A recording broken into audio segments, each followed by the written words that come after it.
रहा हूँ मैं तो भाई। देखो आप कई दिनों से वेट कर रहे थे स्वराज का इंजन काम कब शुरू होगा, तो रोहित भाई बता रहे कि स्वराज का इंजन काम कब स्टार्ट होगा।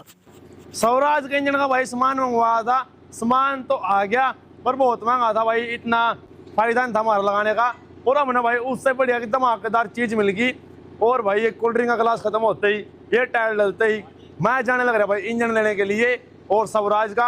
आप सब इतने कमेंट करे स्वराज पे काम करो, और भाई क्या करूं भाई, मैं आपसे इधर रिप्लाई नहीं दे पा रहा क्योंकि मेरे को इंजन नहीं मिल रहा था। आज इंजन मिल गया, वो ठीक पाना चाहिए बस। अब जाने लग रहा और इंजन लेकर आऊंगा, आपसे भी इंजन भी दिखाऊंगा। एक नंबर का इंजन है, मजे आ जाएंगे 4 सिलेंडर का।